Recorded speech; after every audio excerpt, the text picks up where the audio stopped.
Notre invité est en duplex avec nous ce soir sur BFM Lyon.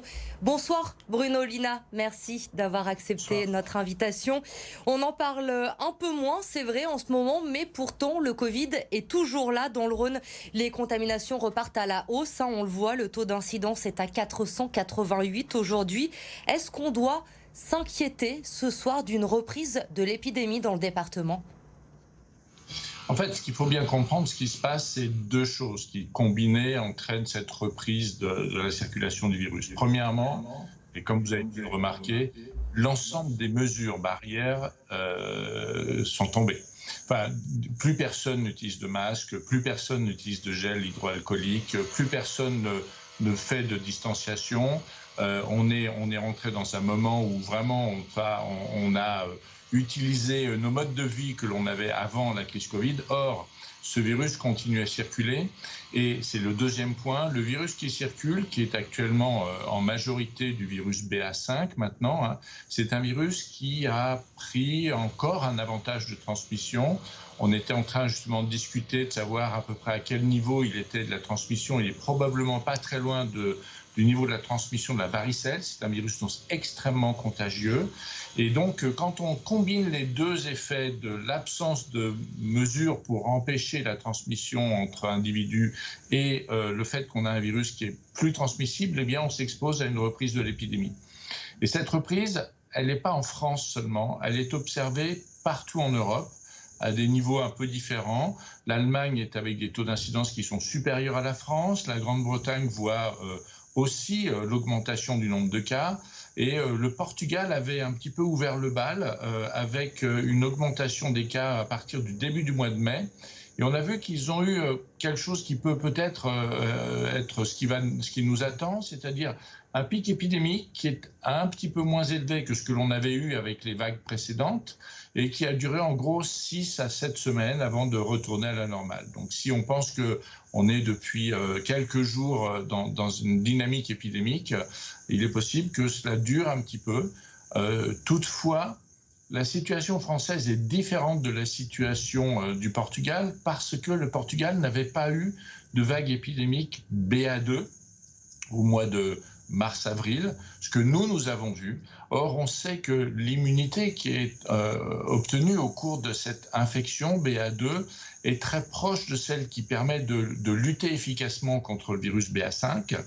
Et comme c'est des épisodes infectieux qui datent d'il n'y a pas très longtemps, on anticipe que la taille de l'épidémie, si jamais il y a une vague épidémique qui se confirme, ce qui est le plus probable, sera moins importante que ce que l'on a vu avant et moins importante que ce qui a été vu aussi au Portugal. Ces 2 dernières années, Bruno Lina, on a vu que le virus avait tendance tout de même à moins circuler pendant l'été. Ça veut dire qu'il va surtout falloir surveiller la rentrée prochaine, le mois de septembre ? Alors c'est une bonne remarque, effectivement, parce qu'on sait que ces virus ont moins de capacité de transmission l'été que l'hiver et l'automne. Et donc, ce qui se passe, c'est que le virus, comme vous le savez, est installé chez nous. Il continue à évoluer, il continue à acquérir un certain nombre de capacités d'augmentation de transmission. Il y a un virus aux États-Unis qui n'est pas le BA5, qui est un virus BA2 un petit peu différent de celui qui est en Europe, qui lui aussi est responsable d'une reprise épidémique. Donc on a une hétérogénéité de virus qui circule et ceci va probablement durer encore quelques mois. Donc on doit s'attendre effectivement à ce que la rentrée potentiellement puisse être accompagnée d'une reprise épidémique. De nouveau, ces épidémies ne sont pas des fatalités en termes de taille et un certain nombre de mesures que nous nous étions appropriées tous, comme par exemple le port du masque ou le lavage des mains et l'aération des pièces, bien sûr, sont autant de choses qui peuvent nous permettre de maîtriser. Et tout ceci doit s'appuyer sur le pilier le plus important de la lutte contre la diffusion du virus, qui est la vaccination. La vaccination, justement, professeur Lina, si l'épidémie repart à la rentrée, ça veut dire qu'obligatoirement, il va falloir de nouveau passer par une dose de rappel ? Ce qu'il y a, c'est que le vaccin, comme l'infection, n'induit pas une immunité contre les infections qui est de très longue durée. Même si on continue à apprendre des choses, ce que l'on voit, c'est que les infectés vaccinés, les vaccinés, ont une protection pour les plus jeunes qui marche bien contre les formes graves. On voit bien que le nombre d'hospitalisations, le nombre de cas sévères est nettement moins important depuis l'utilisation de la vaccination que ce que l'on voyait avant. Il n'empêche qu'il y a encore un certain nombre de groupes de patients qui sont fragiles, les plus de 80 ans, les plus de 60 ans qui présentent des facteurs de morbidité, qui ont des pathologies cardiaques, respiratoires, qui ont une immunodépression même peu importante, eh bien toutes ces personnes-là, elles sont quand même exposées à des formes sévères avec une infection par ces virus Omicron.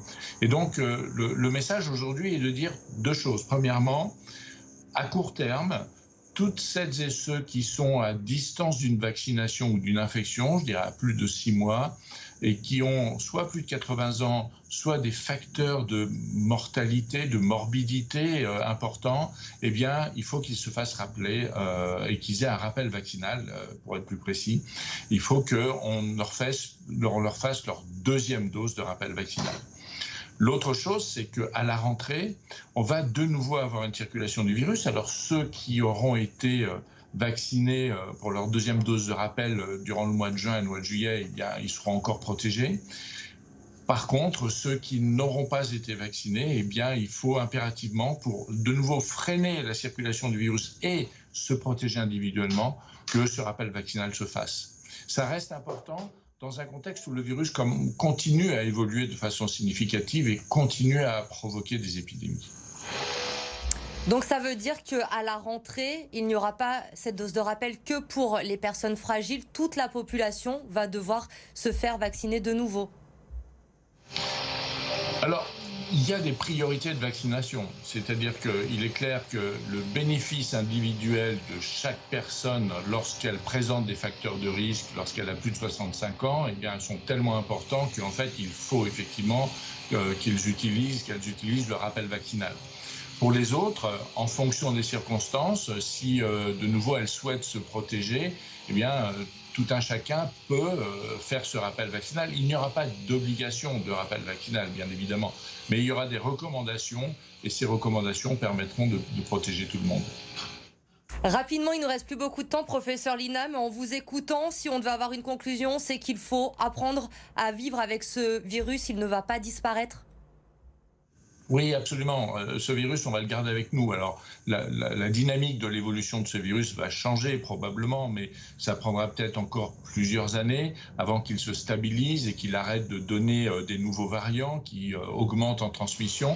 Mais effectivement, comme vous le dites, on doit maintenant apprendre à vivre avec le Covid, à vivre avec ce virus, à utiliser les mesures qui permettent de freiner la diffusion, garder les bons réflexes qui sont de s'isoler lorsque l'on est malade, on ne va pas travailler lorsqu'on est infecté et on voit que lorsque l'on utilise l'ensemble de ces mesures, alors on n'empêchera pas la circulation épidémique du virus, mais on va la réduire et surtout on va en réduire non seulement la taille mais aussi la durée. Donc c'est l'ensemble de ces mesures que l'on sait, que l'on connaît, hein, l'hygiène des mains, le port du masque, les vaccins, l'aération des pièces, eh bien, utilisons-les à bon escient, de façon individuelle. Et eh bien, je peux vous dire, par exemple, que moi, quand je suis dans le métro, je porte un masque maintenant. Eh bien, merci beaucoup, Bruno Lina, d'avoir répondu à nos questions ce soir sur BFM Lyon.